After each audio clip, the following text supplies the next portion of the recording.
क्या आपको कभी कुछ हटकर या अलग सोचने के लिए कहा गया है, यानी think out of the box? अक्सर इसका मतलब होता है ऐसा सॉल्यूशन ढूंढना जो और कोई ना ढूंढ पाए। अब सुनने में तो ये एक ऐसा खास टैलेंट आपको लग सकता है जो सिर्फ कुछ लोगों के पास ही होता है, लेकिन असल में ना ये एक स्किल होती है जिसे आप सीख कर प्रैक्टिस करके डेवलप कर सकते हैं। या हो सकता है आप सोच रहे हैं कि सबसे ज्यादा क्रिएटिव तो बच्चे होते हैं, तो ये समरी आपको बच्चों की तरह सोचना सिखाएगी जो बड़े भी इस्तेमाल कर सकते हैं। आप परेशानियों की जड़ को पहचान कर उन्हें हल करना भी सीखेंगे। और इस समरी का नाम है थिंक लाइक अ फ्री, जिसे लिखा है स्टीवन डी लेविट और स्टीफन जे डबनर ने। इस समरी की अगर बात की जाए तो यहाँ पर आप यूनिक यानी अलग तरह से सोचने के तरीके जानेंगे। आप ये मानने की अहमियत सीखेंगे कि कुछ चीजें ऐसी हैं जो आपको नहीं आती है, तो ये आपके लिए नई चीजें सीखने और बेहतर सॉल्यूशन ढूंढने की फाउंडेशन रखता है। जिन लोगों को कोई कमाल का आइडिया आता है, अक्सर वो एक कॉमन प्रॉब्लम का सामना करते हैं। उन्हें दूसरों को अपने यकीन पर यकीन दिलवाने में मुश्किल होती है। ये समरी आपको सिखाएगी कि दूसरे को यकीन कैसे दिलवाना है। आप 4 ऐसे आसान स्टेप सीखेंगे जिससे आप अपने सबसे बुरे क्रिटिक को भी मना पाएंगे। परेशानियों को सुलझाना किसी भी इंसान के लिए एक बहुत ही जरूरी स्किल है। देश चलाने वाले पॉलिटिशियन से लेकर के परिवार को मैनेज करने वाले पेरेंट तक परेशानी सॉल्व करने वाले महान लीडर्स बनते हैं। लेकिन परेशानियों को हल करने के लिए आपको एक खास तरीके से सोचना होता है। आपको लॉजिकल रहते हुए क्रिएटिव तरह से सोचना होता है। आपको बिना नेगेटिव हुए क्रिटिकली सोचना होता है। अगर इसे आसान शब्दों में कहा जाए तो आपको एक फ्रीक यानी सनकी की तरह सोचना होगा। टेंशन मत लीजिए, अगले 30 मिनट इन्वेस्ट कीजिए समरी पर और फिर डिसाइड कीजिए कि आपको एग्जैक्टली क्या करना है। तो आइए इस जर्नी को शुरू करते हैं। सबसे पहले हम जानेंगे the 3 hardest word in the English language. Mary अपने भाई और पेरेंट्स के साथ बीच पर गई। मैरी के पिता उन्हें वहां एक लाल कार में लेकर गए। उन्होंने वहां स्विमिंग की, आइसक्रीम खाई, रेत के किले बनाए और फिर लंच में सैंडविच खाए। रिसर्चर्स के ग्रुप ने ये कहानी छोटे बच्चों को सुनाई। फिर उन बच्चों से ये 4 सवाल पूछे गए। पहला तो ये कि कार का रंग क्या था। दूसरा, क्या उन्होंने लंच में शेपर्ड्स पाई खाई। तीसरा, क्या उन्होंने कार में रेडियो सुना। और चौथा सवाल था कि क्या उन्होंने बीच पर लेमनेड पिया। तो आपने इन सवालों का जवाब क्या दिया? बच्चों ने पहले और दूसरे सवाल का जवाब बहुत अच्छे से दिया, लेकिन तीसरे और चौथे सवाल में उन्होंने अच्छा परफॉर्म नहीं किया। 76% से ज्यादा बच्चों ने उन सवालों के जवाब हाँ या ना में दिए, लेकिन उनका सटीक जवाब देना नामुमकिन था क्योंकि इस कहानी में वो जानकारी नहीं दी गई थी। कई लोग कहते हैं कि 3 सबसे मुश्किल शब्द है आई लव यू, जबकि असलियत में उससे कहीं ज्यादा मुश्किल शब्द है आई डोंट नो, यानी मुझे नहीं पता। इन बच्चों ने इंसान के साथ जो एक फंडामेंटल प्रॉब्लम है उसे बताया। हमें ये एक्सेप्ट करना अच्छा नहीं लगता कि किसी प्रॉब्लम का सॉल्यूशन हमारे पास नहीं है। तो ये सबसे बड़ी प्रॉब्लम है, क्योंकि कुछ भी सीखने का पहला स्टेप होता है ये एक्सेप्ट करना कि आपको वो चीज नहीं आती है। लेकिन असल में जानने का मतलब क्या है? इसे समझने के लिए हमें फैक्ट्स यानी कि हकीकत और बिलीव्स यानी कि विश्वास के बीच में फर्क जानना होगा। फैक्ट्स को साइंटिफिक जानकारी से आसानी से साबित किया जा सकता है, जैसे कार्बन डाइऑक्साइड का केमिकल कंपोजिशन CO2 है, लेकिन कोई बहस कर सकता है कि नहीं ये C2O होता है, लेकिन हम आसानी से उसे गलत साबित कर सकते हैं। बिलीव्स यानी विश्वास थोड़ा कॉम्प्लिकेटेड होता है। इस एग्जांपल को लीजिए। 9/11 अमेरिका पर हुआ एक फेमस टेररिस्ट अटैक था। सभी मानते हैं कि इसे अलकायदा टेररिस्ट ऑर्गेनाइजेशन ने किया था। अमेरिका ने उस हमले के कारण अफगानिस्तान पर हमला किया था। वेस्टर्न देश के लोगों से अगर पूछे कि क्या यह अटैक अरब ने किया था, तो वो तुरंत कहेंगे हाँ, लेकिन ऐसे देशों में जहां मुस्लिम ज्यादा है वहां आपको अलग जवाब मिलेगा। सिर्फ 20% इंडोनेशियंस और 11% कुवैत के लोगों ने माना था कि 9/11 अटैक के पीछे अरब का हाथ था। पाकिस्तान में ये नंबर बस 4% था। तो ये लोग इस हमले को कैसे एक्सप्लेन करते हैं? कुछ कहते हैं कि इजरायली गवर्नमेंट ने ये टेररिस्ट हमला किया था, तो दूसरे कहते हैं कि अमेरिकन इंटेलिजेंस सर्विस ने ये बॉम्ब लगाए थे। उनमें से कुछ ने ये दावा किया कि इस हमले को उन टेररिस्ट ने किया था जो मुसलमान नहीं थे। पॉलिटिशियंस आमतौर पर बिलीफ से जुड़े मुद्दों को हैंडल करते हैं, जैसे क्राइम को रोकना और एनवायरनमेंट को बचाना। आप इन प्रॉब्लम्स को सिर्फ फैक्ट्स इकट्ठा करके हल नहीं कर सकते। आपको अपने मोरल वैल्यूज यानी सही गलत की समझ होना और आपके एक्शन से होने वाले नतीजों के बारे में भी सोचना होगा। वैसे शुरुआत में ये थोड़ा अजीब लग सकता है। आखिरकार गवर्नमेंट हमेशा स्टैटिस्टिक्स और रिपोर्ट्स को रिलीज करती रहती है। उनके पास कई एक्सपर्ट सलाह देने वाले भी होते हैं। ये तो पक्का है कि पॉलिटिशियंस कोई पॉलिसी अप्लाई करने से पहले उसके रिजल्ट का अंदाजा लगा सकते हैं। जैसे कि फिलिप टेटलॉक पेंसिल्वेनिया यूनिवर्सिटी में साइकोलॉजी के प्रोफेसर हैं। वो पता लगाना चाहते थे कि आखिरकार एक एक्सपर्ट कितने सटीक तरीके से फ्यूचर का अंदाजा लगा सकता है। इसलिए टेटलॉक में 300 इकोनॉमिस्ट, पॉलिटिकल साइंस एक्सपर्ट और गवर्नमेंट एडवाइजर्स को इकट्ठा किया और उन्होंने उनके द्वारा किए गए प्रेडिक्शन को 20 सालों तक ट्रैक किया। एक्सपर्ट्स ने कई लोगों के सोशो इकोनॉमिक प्रॉब्लम से जुड़ी प्रेडिक्शंस किए। क्या ब्राजील की रूलिंग पार्टी अगला इलेक्शन जीतेगी? अगले साल यूएस की इकोनॉमी की ग्रोथ रेट बढ़ेगी या घटेगी? क्या सीरिया का डिक्टेटर 5 साल बाद भी पावर में रहेगा? रिजल्ट कंपेयर करने के लिए टेटलॉक ने कॉलेज स्टूडेंट के प्रेडिक्शन को इकट्ठा किया। उन्होंने एक्स्ट्रापोलेशन एल्गोरिथम का भी इस्तेमाल किया, जो प्रेडिक्शन करने वाला एक कंप्यूटर प्रोग्राम है। लेकिन टेटलॉक का एल्गोरिथम खास था। वो सिर्फ ये प्रेडिक्शन कर सकता था कि अभी की यानी करंट सिचुएशन नहीं बदलेगी। इसलिए कंप्यूटर हर प्रॉब्लम के लिए मुझे नहीं पता कहता था। एक्सपर्ट्स ने बड़ी आसानी से कॉलेज स्टूडेंट से ज्यादा अच्छा परफॉर्म किया था, लेकिन वो कंप्यूटर प्रोग्राम से बुरी तरह हार गए थे। इसी तरह की स्टडी ने स्टॉक मार्केट एक्सपर्ट्स के 6000 प्रेडिक्शन को एनालाइज किया। उनकी एक्यूरेसी सिर्फ 47.4% थी। इससे ज्यादा सस्ता और असरदार टेटलॉक का कंप्यूटर खरीदना होता। लेकिन अगर ये कहना कि सिचुएशन नहीं बदलेगी इतना असरदार है, तो एक्सपर्ट्स प्रेडिक्शन क्यों करते हैं? इसका आसान सा जवाब ये होगा कि वो अपनी रेपुटेशन बचाना चाहते हैं। कोई भी ऐसे एक्सपर्ट्स की इज्जत नहीं करेगा या फिर उसे हायर नहीं करेगा जो अपने फील्ड के बारे में प्रेडिक्शन ना कर पाए। साथ ही प्रेडिक्शन करने के कई सारे फायदे हैं। मान लीजिए एक एक्सपर्ट ये प्रेडिक्ट करता है कि अगले साल स्टॉक मार्केट 3 गुना बढ़ जाएगा। अगर उसकी प्रेडिक्शन सही होती है तो उसे कई सालों तक सेलिब्रेट किया जाएगा। उसे शायद एक एडवाइजर के रूप में ज्यादा सैलरी वाली जॉब मिल जाए। लेकिन अगर उसकी प्रेडिक्शन गलत होती है तो लोग उसे सिर्फ कुछ महीने के लिए ही दोष देंगे और फिर इस बारे में सब कुछ भूल जाएंगे। मुझे नहीं पता, ये कहना बहुत आसान है, लेकिन दूसरा स्टेप है वो सीखना जो आपको नहीं आता है। बिना फीडबैक के हम सीख नहीं सकते। फीडबैक का मतलब होता है कुछ नया ट्राई करना और उसके रिजल्ट को ऑब्जर्व करना।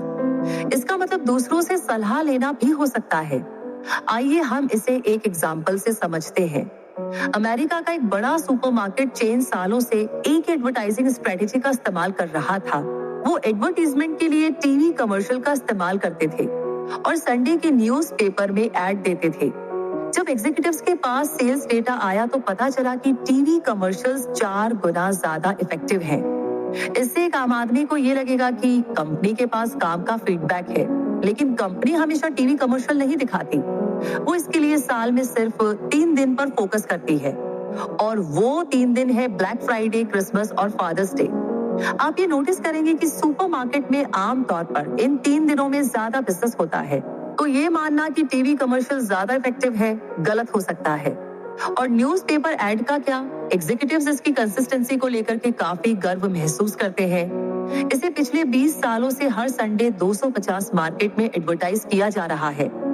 इसलिए कई साल पहले पिट्सबर्ग में हुए एक केस को छोड़कर उनके पास इसके इफेक्टिव होने को कंपेयर करने के लिए बिल्कुल डेटा नहीं था।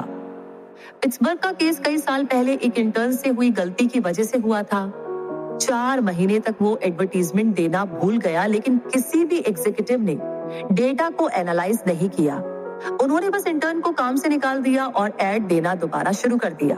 जब एग्जीक्यूटिव्स ने सेल्स डेटा को एनालाइज किया तो वो चौंक गए। 4 महीने तक पिट्सबर्ग में ऐड ना देने की वजह से सेल्स में कोई फर्क नहीं आया था। अगर कुछ अलग था तो वो ऐड का खर्च बचने के कारण हुआ प्रॉफिट था। फीडबैक इकट्ठा करने का सबसे अच्छा तरीका है एक्सपेरिमेंट करना। एग्जीक्यूटिव्स को न्यूज़पेपर में दिए गए ऐड को टेस्ट करने के लिए कुछ खास जगहों में एडवर्टाइज करना बंद कर देना चाहिए था। उन्हें टीवी कमर्शियल को दूसरे दिनों में भी दिखाने की कोशिश करनी चाहिए थी। लेकिन इस तरह के एक्सपेरिमेंट बहुत ही कम हुए हैं। गवर्नमेंट और कंपनीज इस तरह के एक्सपेरिमेंट कम करती हैं। और इसके 3 कारण हैं। पहला तो ये कि लोगों को ट्रेडिशन फॉलो करना पसंद है और बदलाव पसंद नहीं है। दूसरा कारण है उनके पास सही तरीके से एक्सपेरिमेंट करने के लिए स्पेशलिस्ट की कमी है। तीसरी और सबसे कॉमन प्रॉब्लम है उन्हें मुझे नहीं पता ये कहना पसंद नहीं है। तो यहां तक समझने के बाद में अगले चैप्टर के बारे में जानते हैं। Like a bad dye job, the truth is in the roots. आइए समझते हैं। दुनिया की कई सोशल और इकोनॉमिक प्रॉब्लम्स बहुत लंबे समय से चल रही हैं, लेकिन उन्हें हल करने की कई कोशिशें फेल हो गई हैं। इस प्रॉब्लम के लिए ओरिजिनल और क्रिएटिव सॉल्यूशन की जरूरत है, लेकिन इंसान हमेशा सबसे ऑब्वियस सॉल्यूशन खोजता है और उसे इस्तेमाल करता है। कमाई में अंतर या दुनिया भर में खाने की कमी जैसी प्रॉब्लम्स के बारे में सोचिए। इसका सबसे आसान एक्सप्लेनेशन पैसे और खाने की कमी होगी, जिस कारण से ये मुद्दे होते हैं। इसलिए इसका सॉल्यूशन उन जगहों में पैसे और खाने देना होगा। मदद करने वाले कई ऑर्गेनाइजेशन ने अफ्रीका की कई जगहों में सीधा सीधा यही तरीका इस्तेमाल किया है। असल में पैसे और खाने की कमी के कई कारण होते हैं। एक अनस्टेबल इकोनॉमी और करप्शन गरीबी का कारण होता है। खाने की कमी खाने की बर्बादी की वजह से होती है। जैसे यूएसए अपना प्रोड्यूस किया हुआ 40% खाना फेंक देता है, जबकि दुनिया भर में करोड़ों लोग भूखे मर रहे हैं। कई बार प्रॉब्लम की जड़ पर आसानी से ध्यान नहीं जाता। आपको अपने आसपास की चीजों को ऑब्जर्व करने के साथ साथ हिस्ट्री को भी देखना चाहिए। जर्मन फैक्ट्री वर्कर्स का एग्जांपल देखते हैं। अभी इकोनॉमी अच्छे से काम कर रही है, देश भर की इंडस्ट्रीज बहुत सारा प्रॉफिट कमा रही हैं, लेकिन कुछ शहरों के फैक्ट्री वर्कर बाकी जगहों के मुकाबले कम पैसा कमा रहे हैं। जैसे जॉर्ज स्पेंकस नाम की एक इकोनॉमिस्ट ने कमाई में फर्क को समझने का डिसीजन लिया। सबसे पहले उन्होंने फैक्ट्री वर्कर्स की कमाई को दिखाने वाला जर्मनी का एक मैप तैयार किया। उन्होंने उसे इसलिए स्टडी किया कि शायद वो उसमें कोई पैटर्न देख पाए। स्पेंकस ने पहले सोचा कि शायद बड़े शहरों के फैक्ट्री वर्कर्स ज्यादा कमाते हैं, लेकिन उनमें ज्यादा फर्क नहीं था। फिर उन्होंने पढ़ाई के हिसाब से भी फर्क खोजने की कोशिश की, लेकिन उसमें भी कोई खास फर्क दिखाई नहीं दिया। इसी समय के दौरान इत्तेफाक से स्पेंकस के सामने एक मैप आया, जिसमें जर्मनी के धर्म को दिखाया गया था। उन्हें देखकर आश्चर्य हुआ। वो चौंक गए कि धर्म को दिखाने वाले मैप का पैटर्न इनकम को दिखाने वाले मैप के पैटर्न से मिलता जुलता था। प्रोटेस्टेंट एरिया के फैक्ट्री वर्कर्स उन लोगों से ज्यादा कमाते थे जो कैथोलिक एरिया के थे। कमाई में फर्क सिर्फ 1% था, लेकिन ये पूरे मैप में मौजूद था, जिसे आसानी से देखा जा सकता था। लेकिन कैथोलिक और प्रोटेस्टेंट एरिया आखिरकार है क्या? तो बात ऐसी है कि 15वीं सेंचुरी में जर्मनी का मेन धार्मिक ऑर्गेनाइजेशन रोमन कैथोलिक चर्च था। 1517 में मार्टिन लूथर नाम के एक नौजवान पादरी ने कैथोलिक चर्च का विरोध किया। उन्होंने दावा किया कि कैथोलिक चर्च भगवान के शब्दों को तोड़ मरोड़ कर बताते हैं और लोगों का फायदा उठाते हैं। तो मार्टिन लूथर और उनके फॉलोअर्स ने प्रोटेस्टेंट मूवमेंट शुरू किया। कैथोलिक्स और प्रोटेस्टेंट्स के अलग होने से पूरे जर्मनी में कई सारी लड़ाइयां हुई। इसे 1555 में पीस ऑफ ऑक्सबर्ग नाम की एक ट्रीटी से सुलझाया गया। जर्मनी उस समय छोटे छोटे राज्यों में बटा हुआ था, जिसे उस हिस्से के राजकुमार चलाते थे। हर राजकुमार अपने एरिया के लिए कोई भी धर्म चुन सकता था। अगर एक कैथोलिक परिवार प्रोटेस्टेंट इलाके में रहता था तो उसे वहां से जाने का समय दिया जाता था। इसलिए पूरा जर्मनी कैथोलिक और प्रोटेस्टेंट एरिया में बंट गया था। धर्म का ये बंटवारा 460 सालों बाद आज भी मौजूद है। अब स्पेंकस को पता लगाना था कि प्रोटेस्टेंट वर्कर्स की कमाई ज्यादा क्यों थी। तो पहले तो उन्हें लगा कि शायद फैक्ट्री के मालिक प्रोटेस्टेंट वर्कर्स को पसंद करते हैं, लेकिन ये सच नहीं था। बाद में उन्हें पता चला कि प्रोटेस्टेंट्स को घंटों के हिसाब से उतना ही पैसा मिलता था जितना कैथोलिक्स को मिल रहा था। सभी फैक्टर्स को एनालाइज करने के बाद स्पेंकस ने प्रोटेस्टेंट्स के ज्यादा कमाई के 3 रीजन बताए। पहला तो ये कि प्रोटेस्टेंट्स ने कैथोलिक्स से ज्यादा घंटे काम किया था। दूसरा, उनके अपने बिजनेस शुरू करने के चांस ज्यादा थे। तीसरा, कैथोलिक औरतों के मुकाबले प्रोटेस्टेंट औरतों के काम करने के चांस ज्यादा थे। तो इससे ये पता चला कि जर्मनी की कमाई में फर्क के पीछे का असली रीजन धर्म था या फिर ये अलग अलग धर्मों से जुड़े कल्चर की वजह से था।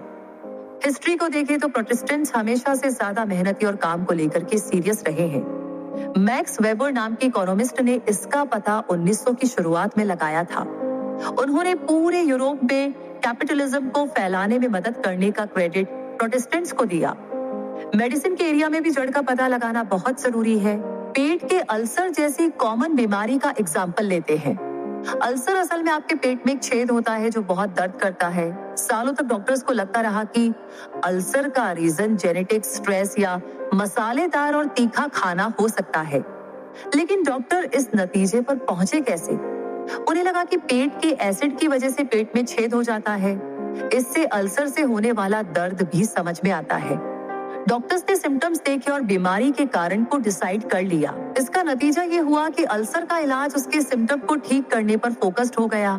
अब डॉक्टर्स ने पेशेंट को रिलैक्स होने और उनके पेट को शांत करने के लिए दूध पीने के लिए कहा। उन्हें पेट के एसिड को कम करने के लिए दवाइयां भी दी गई। उनमें से सबसे पॉपुलर दवाइयां थी टैगमेट और ज़ेंटेक। 1990 की शुरुआत तक टैगमेट और ज़ेंटेक की सेल्स एक साल में $1 बिलियन थी। हॉस्पिटल की फीस को मिलाकर के अल्सर ठीक करने का जो मार्केट था वो था $8 मिलियन से भी ज्यादा। अगर रॉबिन वॉरेन और बैरी मार्शल ने मेहनत ना की होती तो ये और भी ज्यादा बढ़ सकता था। इन दोनों डॉक्टर्स ने खास तौर पर पेट के बैक्टीरिया को स्टडी किया। पहले कोई भी ये नहीं मानता था कि बैक्टीरिया पेट के एसिड में जिंदा रह सकते हैं, लेकिन डॉक्टर वॉरेन और डॉक्टर मार्शल ने पता लगाया कि इंसान के पेट में बैक्टीरिया की कई सारी स्पीशीज होती हैं। हेलिकोबैक्टर पाइलर नाम का एक बैक्टीरिया खास तौर पर बहुत इंटरेस्टिंग था। डॉक्टर वॉरेन के वार्ड में उनके 13 पेशेंट थे जिनके पेट में हेलिकोबैक्टर पाइलर था। उन सभी 13 पेशेंट के पेट में अल्सर था, लेकिन इससे यह साबित नहीं होता कि हेलिकोबैक्टर पाइलर से अल्सर होता है। इसलिए डॉक्टर वॉरेन ने बैक्टीरिया का एक सैंपल तैयार किया और उसे खा लिया। अगर उन्हें अल्सर हो जाता तो उनका शक सही साबित हो जाता। 5 दिन के अंदर डॉक्टर वॉरेन को गैस्ट्राइटिस हो गया और उन्हें अल्सर होने वाला था। वैसे अच्छी बात यह है कि उन्हें पता था कि हेलिकोबैक्टर पाइलर को मारने के लिए उन्हें कौन सी एंटीबायोटिक्स लेनी है। कुछ दिनों के इलाज से वो जल्दी ही ठीक हो गए। वैसे शुरुआत में कोई भी वॉरेन और मार्शल की इस डिस्कवरी को मानना नहीं चाहता था। ये उन सभी जानकारियों के खिलाफ जाता था जो उन्होंने अब तक इकट्ठा की थी। ये पेट के अल्सर के इलाज के आसपास बनी हुई दवाई की इंडस्ट्री को भी बहुत नुकसान पहुंचाता। लेकिन आखिरकार मेडिकल कम्युनिटी ने इस खोज को अपना लिया। 2005 में डॉक्टर वॉरेन और डॉक्टर मार्शल को नोबेल प्राइज दिया गया। इसी के साथ अगले चैप्टर की तरफ आगे बढ़ते हैं, थिंक लाइक अ चाइल्ड। अब ये सुनने में बड़ा इंटरेस्टिंग है, लेकिन ऐसा सोचना वाकई में मुश्किल है। लेकिन इसकी टेक्निक है, आइए समझते हैं। कई बार किसी प्रॉब्लम का क्रिएटिव सॉल्यूशन ढूंढने का सबसे अच्छा तरीका होता है एक बच्चे की तरह सोचना। लेकिन बच्चों को उनकी प्रॉब्लम को हल करने की स्किल की वजह से नहीं जाना जाता। तो बच्चों की तरह सोचने के आखिर मतलब क्या है? एक छोटे बच्चे के साथ हुई आपकी आखिरी बातचीत को याद कीजिए। वो किस तरह के सवाल पूछते हैं? बच्चे अक्सर बचकाने और सीधे सवाल पूछते हैं। ये उसी तरह के सवाल होते हैं जिसे बड़े नजरअंदाज कर सकते हैं, और बच्चों में बेहिसाब क्यूरियोसिटी होती है। वो अंदाजा नहीं लगाते। वो अपने सबसे अजीब और नामुमकिन आइडियाज को शेयर करने से डरते नहीं हैं। बच्चों की तरह सोचने का सबसे जरूरी पहलू है छोटा सोचना। इसका मतलब है छोटी प्रॉब्लम पर फोकस करना और उन्हें पहले सॉल्व करने की कोशिश करना। आमतौर पर लीडर्स पूरी प्रॉब्लम को देखते हैं और सबसे बड़ी प्रॉब्लम को सॉल्व करने की कोशिश करते हैं, लेकिन ऐसा करना 4 कारणों से गलत है।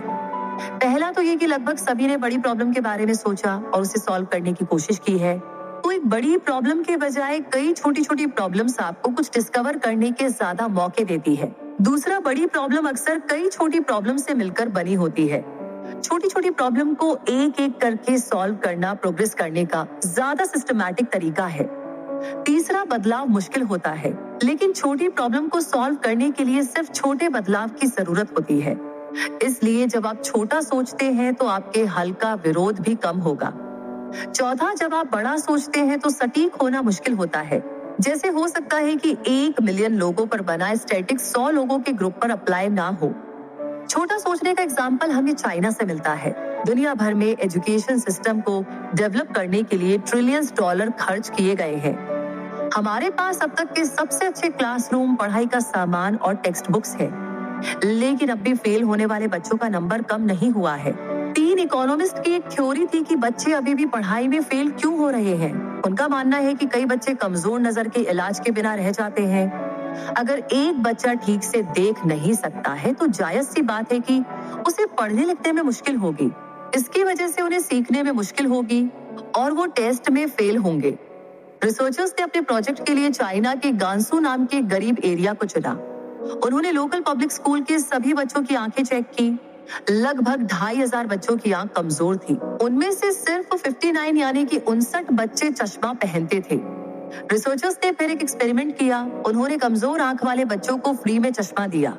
हर चश्मा लगभग $15 का था। फिर रिसर्चर्स ने एक कम खत्म होने का इंतजार किया और फिर उनके स्कोर को एनालाइज किया।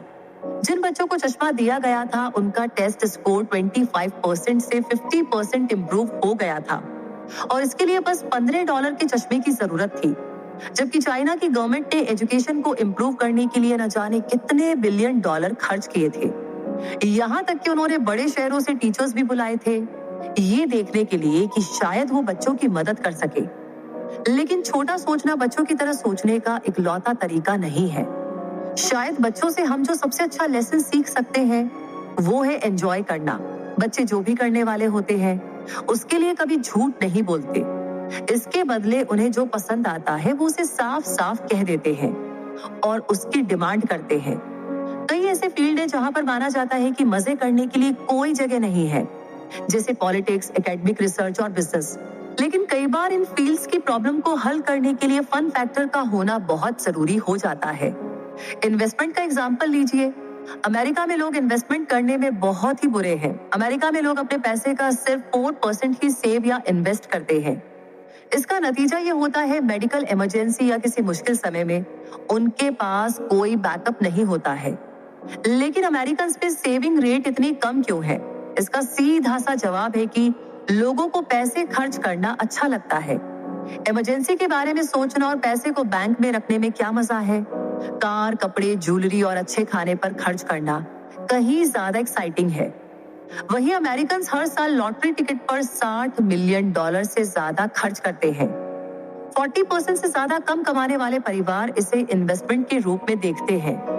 उन्हें लगता है कि लॉटरी जीतना ही उनके लिए बहुत सारा पैसा कमाने का इकलौता तरीका है। लेकिन अगर कैलकुलेट किया जाए तो लॉटरी सबसे खराब इन्वेस्टमेंट है। लॉटरी कंपनी की कमाई का सिर्फ 60% ही इनाम के रूप में दिया जाता है। आपके जीतने के चांस 0.0001% से भी कम होते हैं। असल में लॉटरी एक जुए से ज्यादा कुछ नहीं है।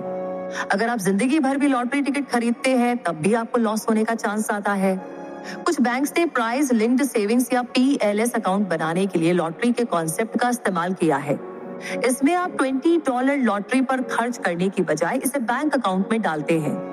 अब बैंक आपकी कमाई का लगभग 0.25% निकाल लेता है। हर महीने सभी अकाउंट के लिए थोड़े थोड़े अमाउंट इकट्ठा हो जाते हैं, जिसे इनाम के रूप में किसी एक PLS अकाउंट होल्डर को दिया जाता है। तो नेचुरली सिस्टम से मिलने वाला पैसा लॉटरी टिकट के पैसे से बहुत ही कम होता है, लेकिन इसमें आपका नुकसान भी बहुत कम है। मान लीजिए आपने सालों से अपने PLS अकाउंट में $1 लाख डाले हैं, तो अगर आप कभी नहीं जीतते तब भी आपके अकाउंट में $97,000 जमा होंगे। मिशिगन में एक बैंक ने PLS प्रोग्राम लॉन्च किया। उसकी फर्स्ट प्राइज विनर 86 साल की बूढ़ी औरत थी और उनका इनाम था लगभग $1 लाख। हालांकि PLS अकाउंट मजेदार इन्वेस्टिंग का अच्छा तरीका है, फिर भी ये बहुत फेमस नहीं है। इसका रीजन है कि कई देश बैंक्स को लॉटरी प्रोग्राम चलाने नहीं देते हैं। ज्यादातर देशों में लॉटरी प्रोग्राम चलाने की परमिशन सिर्फ गवर्नमेंट को है। USA गवर्नमेंट हर साल लॉटरी के जरिए $60 मिलियन कमाती है। तो अब आप देख सकते हैं कि वो इसे शेयर क्यों नहीं करना चाहते। तो यहाँ तक समझने के बाद अगले चैप्टर के बारे में जानते हैं, like giving candy to a baby. आइए समझते हैं। इंसेंटिव्स वो चीजें हैं जो लोगों को मोटिवेट करती हैं। लोगों को समझने और मैनिपुलेट करने की चाबी है उनके इंसेंटिव्स को समझना। इसमें मोरल, लीगल और सबसे जरूरी फाइनेंशियल इंसेंटिव शामिल है। एग्जाम्पल के लिए US में एक इंसान के एवरेज वेट को ही आप ले लीजिए। एक एवरेज अमेरिकन अडल्ट का वेट 40 साल पहले के मुकाबले 25 पाउंड ज्यादा है। ऐसा होने का कारण खाने का सस्ता हो जाना है। 1971 में अमेरिकन अपनी कमाई का लगभग 14% खाने पर खर्च करते थे। और अब ये नंबर घटकर 6.5% हो गया है। लेकिन आप अगर खाने के दाम को करीब से देखें तो सिर्फ कुछ ही चीजें सस्ती हुई है। ताजे फल और सब्जियां 1971 के मुकाबले कहीं ज्यादा महंगी हो गई है, लेकिन बर्गर, चिप्स और सोडा जैसे जंक फूड काफी सस्ते हो गए हैं। सस्ते खाने खरीदने के फाइनेंशियल इंसेंटिव ने अमेरिका की आबादी को ज्यादा अनहेल्दी बना दिया है। पैसा ही इकलौता इंसेंटिव नहीं है जो एनालाइज करने के लायक है, लेकिन बाकी सभी इंसेंटिव्स इतने ज्यादा ऑब्वियस नहीं है। इसका रीजन डिक्लेयर्ड प्रेफरेंसेस और रिवील्ड प्रेफरेंसेस के बीच का फर्क है। डिक्लेयर्ड प्रेफरेंसेस वो चीजें हैं जिनसे मोटिवेट होने का लोग दावा करते हैं, और रिवील्ड प्रेफरेंसेस उनकी असल इंसेंटिव है। कैलिफोर्निया में की गई एक स्टडी इन दोनों के बीच का फर्क दिखाती है। रिसर्चर्स ने एक एरिया में रहने वाले को एनर्जी बचाने के बारे में बताया। फिर उन्होंने उनसे पूछा कि उन्हें कम बिजली इस्तेमाल करने के लिए कौन से इंसेंटिव की जरूरत होगी। उनके पास चुनने के लिए 4 ऑप्शन थे। सबसे ज्यादा चुना गया इंसेंटिव था कि बिजली बचाने से एनवायरनमेंट की मदद होती है। दूसरा सबसे ज्यादा चुना गया इंसेंटिव था कि कम बिजली इस्तेमाल करने से सोसाइटी को फायदा होता है। तीसरे नंबर का इंसेंटिव था कि कम बिजली बचाने से पैसे की बचत होती है। सबसे कमजोर इंसेंटिव था कि दूसरे भी अपनी बिजली के इस्तेमाल को कम करने की कोशिश कर रहे हैं। लेकिन ये कैलिफोर्निया में रहने वालों की डिक्लेयर्ड प्रेफरेंसेस थी। रिसर्चर्स को यकीन नहीं हुआ कि लोग सच बोल रहे हैं, इसलिए उन्होंने वहां रहने वालों के असली प्रेफरेंस को बाहर लाने के लिए एक एक्सपेरिमेंट किया। रिसर्चर्स ने हर घर में बिजली बचाने के बारे में पैम्फलेट बांटे। पहले वाले पैम्फलेट में बस एक नॉर्मल सा मैसेज था। अगले 4 पैम्फलेट में ऊपर बताए गए इंसेंटिव से जुड़ा एक मैसेज था। जैसे एक पैम्फलेट में लिखा था कि एक घर ग्रीन हाउस गैस बनने को 130 केजी तक कम कर सकता है। अगले में लिखा था कि उनके आसपास के 77% लोग एसी की जगह पंखे का इस्तेमाल करते हैं। मान लीजिए कि डिक्लेयर्ड प्रेफरेंसेस सही थे, तो फिर जिन घरों में एनवायरनमेंट से जुड़े मैसेज वाले पैम्फलेट दिए गए थे वो ज्यादा बिजली बचाएंगे। कुछ महीनों के बाद रिसर्चर्स ने उन घरों के बिजली के डेटा को इकट्ठा किया। सबसे ज्यादा इफेक्टिव पैम्फलेट थे जिनमें उनके आस पड़ोस के लोगों के बारे में लिखा था। इससे वहां रहने वालों के असली इंसेंटिव के बारे में पता चलता है। वो अपने आस पड़ोस के लोगों के साथ फिट होना चाहते थे। ये उनके लिए पैसे बचाने या एनवायरनमेंट में ज्यादा अहमियत रखता था। ये एक्सपेरिमेंट इंसान के स्वभाव का एक जरूरी पहलू सामने लाता है। हम झुंड में रहने वाले जीव हैं। हम खुद सोचने के बजाय वो करना ज्यादा पसंद करते हैं जो दूसरे कर रहे हैं। कैलिफोर्निया के रहने वालों को एनर्जी बचाने के लिए कई कारण दिए गए थे जिसे उन्होंने नजरअंदाज कर दिया था, लेकिन उन्होंने झुंड पर विश्वास किया और जब उन्हें बताया गया कि बाकी सब यही कर रहे हैं, तब उन्होंने भी वही करना शुरू कर दिया। तो इंसेंटिव्स के बारे में सीखना एक चीज है, लेकिन उसे इस्तेमाल करना बहुत कॉम्प्लेक्स है। जब हम लोगों के बिहेवियर को मैनिपुलेट करने की कोशिश करते हैं तब हमारे फेल होने के चांस ज्यादा होते हैं। ऐसा इसलिए क्योंकि किस इंसेंटिव्स पर इंसान किस तरीके से रिएक्ट करेगा, इसे पता पाना बहुत मुश्किल है।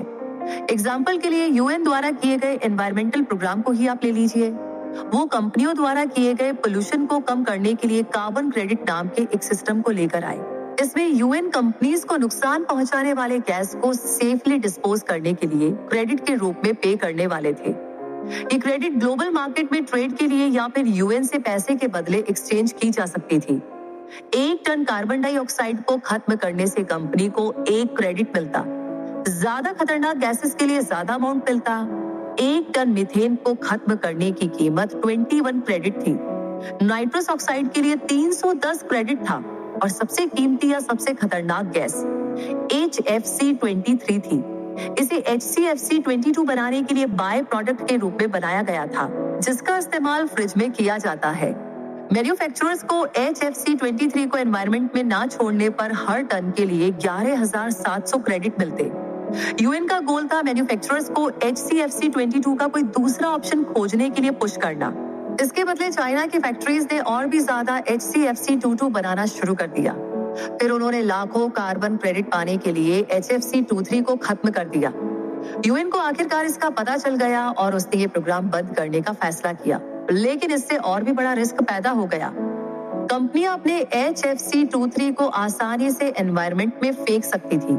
इससे पता चलता है कि इंसेंटिव्स का इस्तेमाल करके लोगों को मैनिपुलेट करने की हमारी कोशिश कितनी आसानी से उल्टी पड़ सकती है। असल में इस घटना को भारत में हुए घटना की वजह से कोबरा इफेक्ट कहा जाता है। जब ब्रिटेन ने भारत को कॉलोनाइज्ड किया तब अंग्रेजों को कोबरा से बहुत ज्यादा खतरा महसूस हुआ।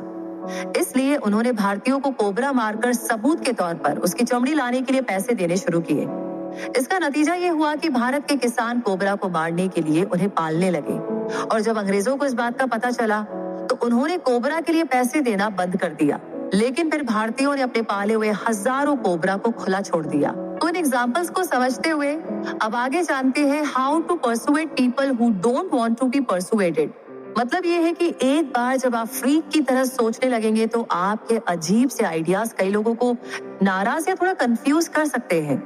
इससे नई बहस या झगड़ा शुरू हो सकता है। इस हालात का सामना करने का सबसे अच्छा तरीका है झगड़ों से बचना। बस मुस्कुराइए और बातचीत का टॉपिक बदल दीजिए। लेकिन अगर किसी भी तरीके से बचा नहीं जा सकता है तो कुछ टिप्स हैं जो आपकी मदद कर सकते हैं। पहला तो ये पता लगाइए कि सामने वाले को मानना कितना मुश्किल हो सकता है। साथ ही ये भी पता लगाने की कोशिश कीजिए कि वो अपने विश्वास को इतनी ज्यादा मजबूती से क्यों पकड़े हुए हैं। इस जानकारी के बिना आपको ये समझ में नहीं आएगा कि उस बहस को करना कैसा है। एग्जाम्पल के लिए क्लाइमेट चेंज को ही आप ले लीजिए। इस बात से इनकार नहीं किया जा सकता कि हमारा क्लाइमेट बदल रहा है जिसके काफी नुकसानदायक नतीजे हो सकते हैं। लेकिन कई अमेरिकन क्लाइमेट चेंज के लिए परेशान नहीं है। वो अपनी लाइफस्टाइल को ज्यादा इको फ्रेंडली नहीं बनाना चाहते। रिसर्चर्स के ग्रुप ने यह पता लगाने की कोशिश की कि अमेरिकन क्लाइमेट की इतनी कम परवाह क्यों करते हैं। उनका पहला अंदाजा था कि शायद लोग क्लाइमेट साइंटिस्ट पर भरोसा नहीं करते। लेकिन कई सर्वे ने साबित किया कि सच्चाई इसके उल्टी है। लगभग 84% अमेरिकन साइंटिस्ट पर भरोसा करते हैं। दूसरा गैस था कि शायद अमेरिकन को साइंस के बारे में ज्यादा पता नहीं है। इसलिए रिसर्चर्स ने एक सर्वे किया। उन्होंने हर पार्टिसिपेंट से क्लाइमेट के बारे में उनकी राय जानने से पहले उनकी साइंटिफिक नॉलेज को टेस्ट किया। फिर से उल्टा रिजल्ट सामने आया। जिन लोगों को जितना ज्यादा साइंटिफिक नॉलेज था वो उतना ही क्लाइमेट चेंज पर कम विश्वास करते थे। साथ ही लोग जितने ज्यादा इंटेलिजेंट थे वो अपने नजरिए पर उतने ज्यादा टिके रहने वाले थे। या तो वो क्लाइमेट चेंज को लेकर बहुत ज्यादा पैशनेट थे या उस पर बिल्कुल भी ध्यान नहीं देते थे। लोगों के क्लाइमेट चेंज को लेकर के इन अजीब ओपिनियंस के पीछे क्या रीजन हो सकता है। इसका एक कारण तो ये हो सकता है कि क्लाइमेट चेंज को लेकर के डेटा लगातार बदल रहे हैं। इससे लोगों के लिए फैक्ट्स के दम पर किसी एक राय को चुनना मुश्किल हो जाता है। इसलिए वो साइड चुनते हैं जो उन्हें सही लगती है और उसी के अनुसार वो बर्ताव करते हैं। इंटेलिजेंट लोगों के ऐसे डेटा इकट्ठा करने के चांस ज्यादा होते हैं जो उनकी ओपिनियन को सपोर्ट करें। क्लाइमेट चेंज पर यह सर्वे एनवायरमेंट प्रोटेक्शन ऑर्गेनाइजेशंस के लिए बहुत जरूरी था। इससे पता चलता था कि क्लाइमेट चेंज को लेकर के बस फैक्ट शेयर करना काफी नहीं है। लोगों को कोई एक्शन लेने के लिए, मनाने के लिए आपको उनसे पहले एनवायरमेंट के लिए परवाह करवानी होगी। लोगों को मनाने की दूसरी टिप है ये दिखावा करने से बचना कि आपकी बहस परफेक्ट है। अगर आप दुनिया की परेशानियों का सबसे अच्छा सोल्यूशन देने का वादा करते हैं तो कोई भी आपको सीरियसली नहीं लेगा। आपका खुद ये एक्सेप्ट करना बेहतर होगा कि उस परेशानी में कुछ कमियां हैं। एक ऐसे इंसान का एग्जाम्पल लेते हैं जो सेल्फ ड्राइविंग कार को सपोर्ट करता है।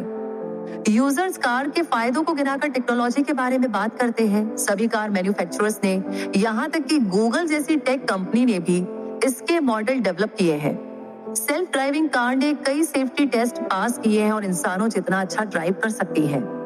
सेल्फ ड्राइविंग कार बूढ़े लोगों को अपना खुद का प्राइवेट ट्रांसपोर्ट रखने का मौका देती है। ये नशे में गाड़ी चलाने से होने वाले एक्सीडेंट को कम करने में मदद कर सकती है। एक्सीडेंट की बात की जाए तो 90% से ज्यादा एक्सीडेंट इंसान की गलती से होते हैं। कंप्यूटराइज्ड ड्राइवर होने से हर साल लाखों जानें बच सकती है। तो अगर आप किसी को ये सारे फायदे गिनाकर मनाने की कोशिश करें तो वो आपको कभी भी सीरियसली नहीं लेगा। इसलिए अच्छी स्ट्रेटेजी ये हो सकती है कि सेल्फ ड्राइविंग कार से जुड़ी कुछ प्रॉब्लम को एक्सेप्ट कर लिया जाए। जैसे ये सड़क पर चल रहे काम जैसे मुश्किल सिचुएशन को हैंडल नहीं कर सकती। साथ ही अमेरिका के 3.6 मिलियन लोग सैलरी के लिए ड्राइविंग पर डिपेंड करते हैं। ये एग्जाम्पल हमें लोगों को मनाने के तीसरे स्टेप पर लेकर आता है और वो है उनके पॉइंट या आर्ग्यूमेंट की ताकत को मानना। शुरुआत में भले ही इसका कोई मतलब ना बने, आखिरकार अपने अपोनेंट की बात को मानने का क्या फायदा, लेकिन आमतौर पर उनका पॉइंट आपके लिए कीमती होगा।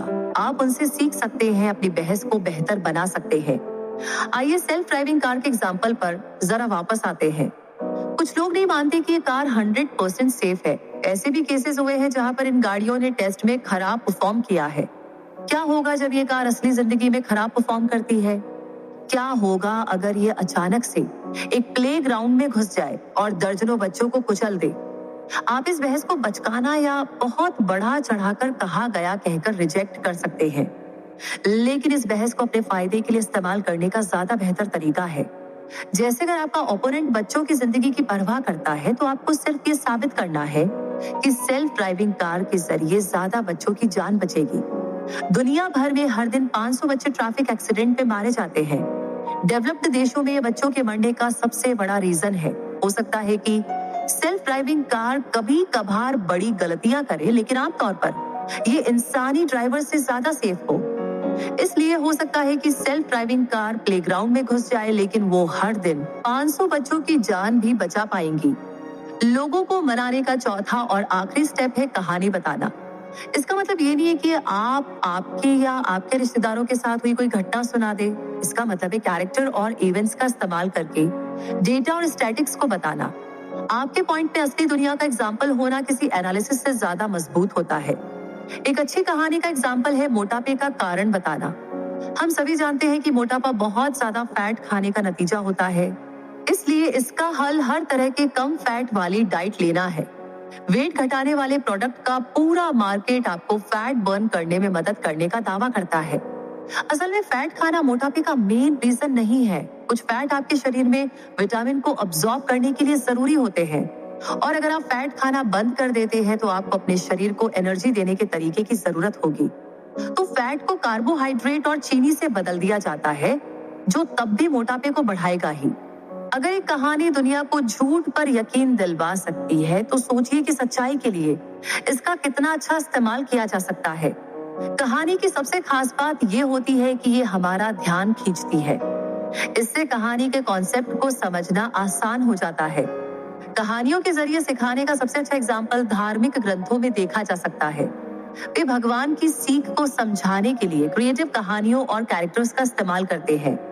और इसी के साथ पहुंच गए हैं हम इस कहानी के यानी कि इस समरी के कंक्लूजन पर। तो मुद्दा मामला ऐसा है कि सबसे पहले आपने मुझे नहीं पता ये कहने की अहमियत सीखी। भले ही आप कितने ही बड़े एक्सपर्ट क्यों ना हो, आपकी प्रेडिक्शन अक्सर गलत हो सकती है।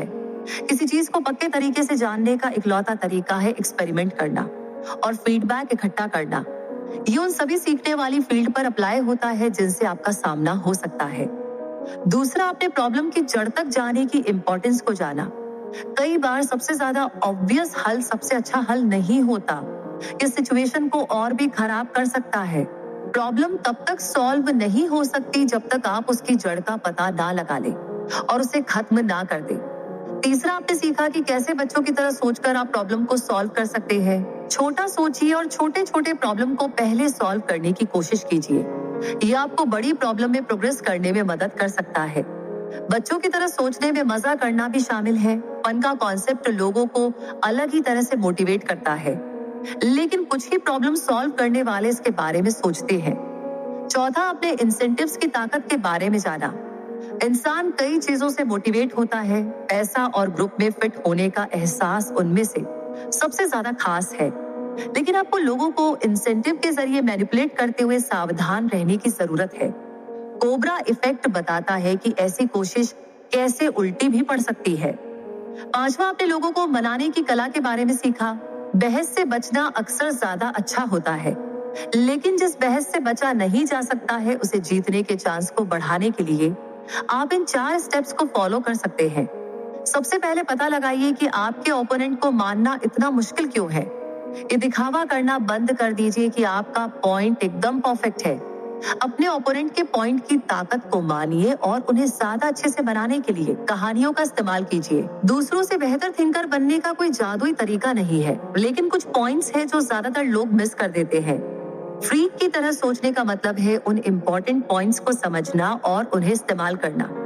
इस समरी में बताए गए टिप्स को इस्तेमाल कीजिए और एक प्रॉब्लम सॉल्वर के रूप में आप खुद अपनी प्रोग्रेस देखकर चौंक जाएंगे। और इसी के साथ ये समरी यहीं पर कंप्लीट होती है। इस समरी के बारे में आपकी क्या राय है, या कोई और भी एग्जाम्पल है जो आप शेयर करना चाहते हैं जो स्टडीज से जुड़ा हुआ है, जो इस समरी में बताई गई है, तो प्लीज शेयर कीजिएगा।